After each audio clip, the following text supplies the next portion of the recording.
what type of leader you're going to be. You have to make a choice what this is going to be in your life. 2 years ago, when Success Club first started, I was afraid. I didn't even think I could make friggin' Success Club. I didn't even know how. I was worried about the fact that if I could do 50 push-ups, I thought that would build my business. But yet, I was sitting there as a struggling diamond coach. I was a diamond coach for 2 years. Not thinking that I needed to change anything. I went to a Summer of Success tour in Nashville. And I had a couple people come up to me today and reminded me of that moment. I went to Nashville. I made the effort to take the trip and go. I didn't really go to change. I went for a social event. Okay? You guys are in this room because you see this as more than just a social event this week. You see this as an opportunity for you to learn, for you to grow, for you to get something that you need, that you're going to take back to your communities, that you're going to take back to your friends on your Facebook and use for empowerment. But I sat there in Nashville in the Summer of Success tour, and I remember, God, man, Craig would always say, getting to diamond is about you, getting to star diamond is about other people. And then here I was as a diamond coach, and my head was so thick that nothing got through it. Nothing. MJ Durkin said, keep a list. I'm like, I don't need to keep a list. I'm Tommy Mygrant. What the hell I need to keep a list for?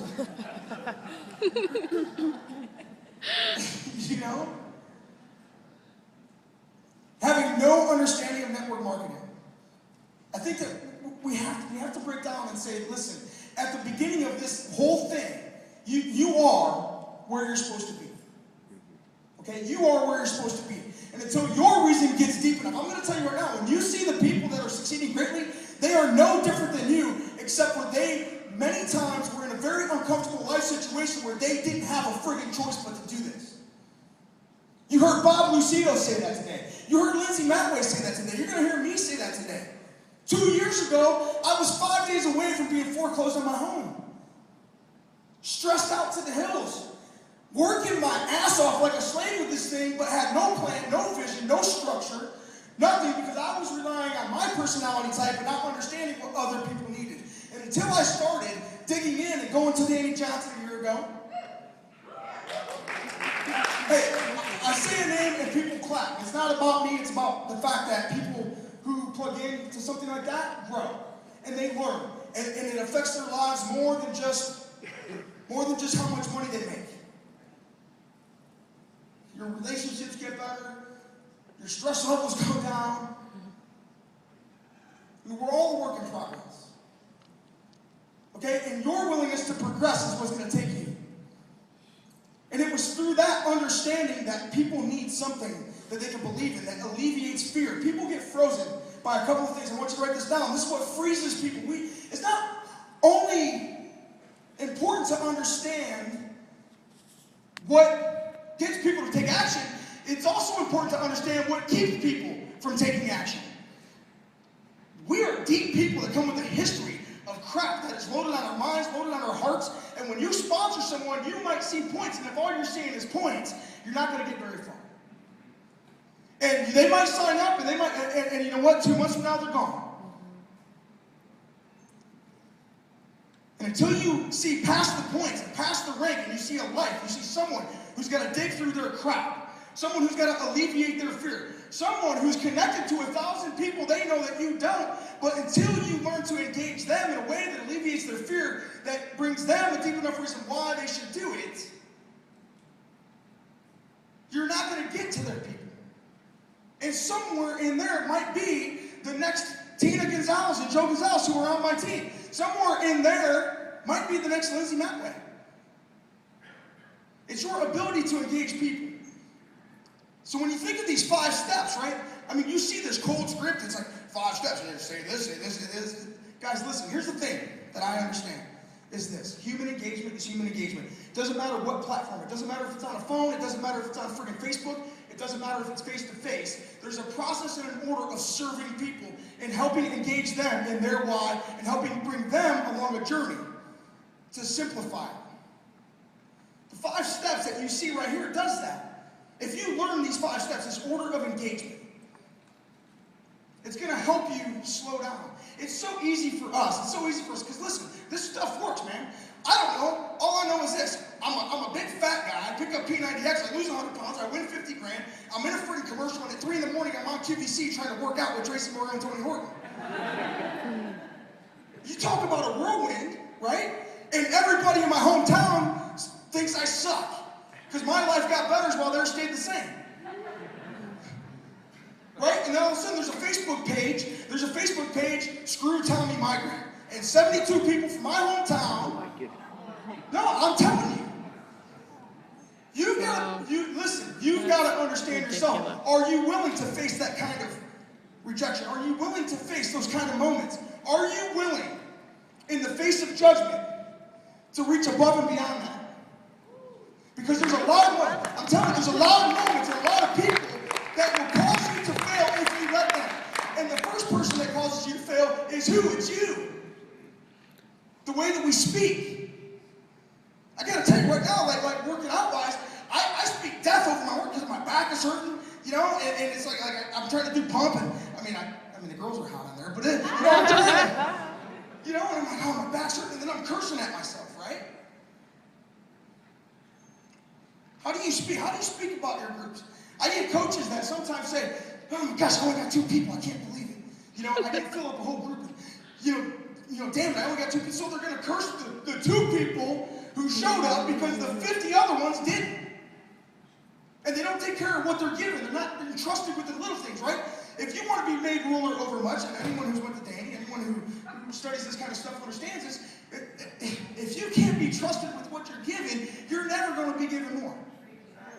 Yep. Ever. Ever, ever, ever. I have no idea how I ended up on this stage other than this. I got focused on a moment. I got focused on serving people. I got focused on thinking a better way. I got focused on learning more.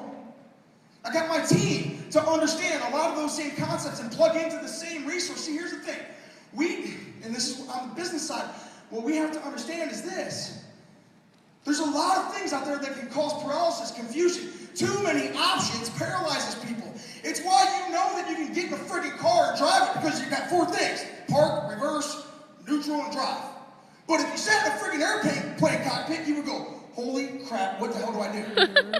There's too many options. There's too many options. You know, it's why when I sponsor someone, I say, the first place you're not allowed to go is to the video library. There's too many options. You're going to get confused. You're going to get paralyzed. You got to have, it's the specific plan. It's keeping things clear, concise, and consistent. Easy to learn, easy to do, easy to teach. Okay? This is the whole thing behind the 5 steps. Because nothing was going away from me. Now, the whole team is using the same system. I'm not saying that our system is the only way. Every team has a culture, every team has a brand, every team has their locker room and how they say things. But if you've got 37 different languages being spoken in the same locker room, confusion, undermining, right? Because here's the worst thing that can happen. The worst thing that can happen is somebody comes to your page and they ask for a piece of advice, and 5 different teammates answer it 5 different ways. They all undermine each other, and there's no consolidarity in the language. It freezes people. I mean, imagine if you went to China and tried to speak English. It just doesn't work. So whatever you choose to do, you better have an identity. I coach high school football. One of the worst things I see teams do, listen, I'm not the smartest man on earth, but I coach football, and I know this. I've been a coach for 14 years. We've won 11 conference titles, been in the state Final Four 3 times, and that's at a school in a town of 9,000 people where half the buildings are friggin' empty. Right? Half the buildings are empty, and this is what I know. We'll play some teams who have an identity, they have a plan, they know what they're doing, and they do it well. Then we play other teams that they don't know. We call it grab baggers. They're grabbing at everything. They're trying to do everything. A little bit of this, a little bit of that. We call it the flavor of the week. And usually we beat them about 63-7. And then they wonder why they're getting their ass kicked every week. It's because they don't have an identity. They never master anything specific. They don't have specific steps to give people, to guide them. So in our team, we have 3 resources that we plug into. The first one is the team. The team, listen, the team, if the team is speaking the same language, using the same thing, and doing it in the same way, right? For us, we build with challenge groups consistently once a month using the 5 steps. We teach them how to use the 5 steps, how to handle objections in the same way with I don't know, all I know is. You've already heard me say that 3 times up here. And if I had team members up here, they'd say the same thing. I don't know, all I know is story, story, story, story. See, we try to combat objections with facts. Combat objections with, P90X has this and Shakeology has this. No, listen, it's stories. Our job, let them be the experts on the fitness products. Our job is to be experts on creating testimonials and learning how to share those stories. Those stories are your weapons. Those stories are the arsenal that you have to combat all the excuses and junk that's in people's lives out there. And it's more than just fitness stories. It's more than just weight loss stories. Our product is bigger than that. Being a product of the product is bigger than just weight loss and push-ups. Be a product of the personal development. Be a product of the income. I'm sitting here like this. I'm watching this community of people up here doing this dance, living life, having fun. Seriously. And I'm sitting here in tears because of how amazing all of you are. Why wouldn't you be a product of that and share that with people? How many people out there do you know that don't have an opportunity to engage with something like that? A lot of people. But it starts with your choice. And it starts with your willingness to do it. I was listening to Sean earlier, and he says, the work starts when you're tired. Well, I'm going to tell you what. When you're doing this business, you're going to get burnt out. You're going to get tired. There's going to be months where you don't feel like putting a freaking group together. There's going to be months where you're like, oh, screw it. You know what? I've already got my 5 points. I think I'll take the next 2 weeks off. I'm done. I am done. Everything you do or don't do will duplicate your mindset, your attitude, your language, your outlook will duplicate your team. So what you have to ask yourself is this: am I consistently the type of person that I hope they will be? Am I consistently performing at the level that I would expect them to? Am I showing up even when I'm tired? Am I showing up even when I want to stop? Am I putting a group together? Am I sharing the word? Am I spreading the love even when I don't feel like push and play? Push and play is more than a button on your DVD player. It's showing up in your life. It's showing up every day in the lives of people. I went from not even knowing if I could make Success Club 5. Honestly, I didn't make it the first 2 months of 2010. Did you guys know that? I was a diamond coach, thought I knew everything, knew absolutely nothing, never made Success Club the first 2 months. First 2 months. Thought, man, I don't even think I can make this Success Club show. I have to make it 9 straight months? That's freaking crazy. How the hell do I score a point? Right? And all of a sudden, here's what happened. I started making Success Club 5, and I started getting a little bit of confidence. And I started thinking, because I used to sit there and go, thinking that was only for the other people, the founders. See, some of you don't understand that this could easily be you if it's just a choice. Right? It's just a choice. There's no limit to how many 10-star diamonds or 15-star diamonds or 6-figure earners or 7-figure earners there can be. But that all is a reflection of how you serve people at the end of the day. It's a reflection of your choice. What do you want this to be in your life? It's a reflection of your ability to help other people make that same choice. It's a reflection of how well you can give people a simple and easy to duplicate plan of action. You have something like the 5 steps right here. I didn't create that all myself. I have a team of people that all worked in the field to do that. I've had people coming up to me all week saying, I can't thank you enough. I spent 8 months and I wasn't ever able to recruit somebody. Now I have a plan. Because it's not only important to find people, it's what you do with them once you find them.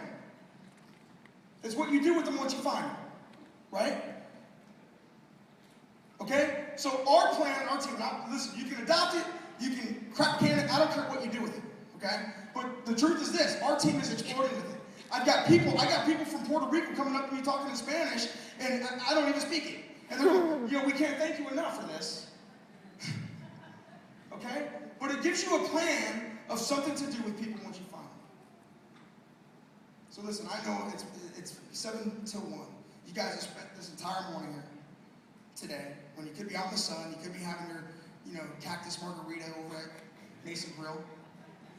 Okay, but I want to thank you for being here. I want to thank you for showing up. I want to thank you for being leaders for the people, because everybody that you know, there's lives out there that need change. And I want you to know that there's somewhere in your group, somewhere in your life, somewhere in your community, someone in your list is me, that's depressed, that needs this, that needs the people, that needs the accountability, that needs the opportunity. And don't you dare hold their future in your mouth. Don't you dare keep it captive. You have something great. Don't screw it up. Don't leave this out of their hands.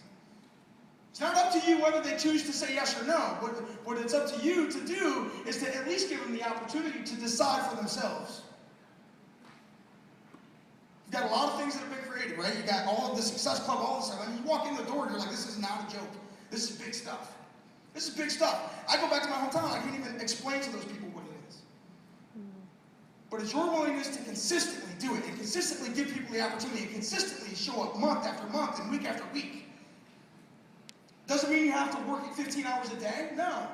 Jason Chef comes up to me and says, I finally have a plan with the 5 steps that allows me to get over my fear of time.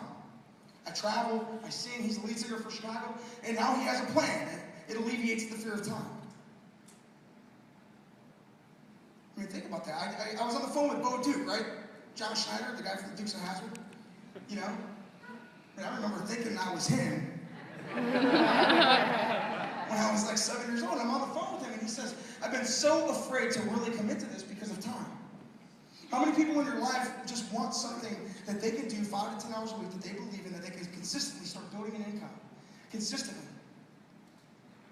But they're going to do what you do. If you consistently show up, they'll consistently show up. If you consistently show up and disappear, and show up and disappear, and show up and disappear, so will the people that are on your team, and your income will show up and disappear, and show up and disappear. 300, 100, 300, 100. Oh crap, it's getting low, I better start working again. So you're never steadily climbing that ladder, right? So guys, listen, I want to thank you for your time. I want to thank you for remaining in the room. I want to thank you for being here this weekend. And I'm going to give you back to Jeremy Ray.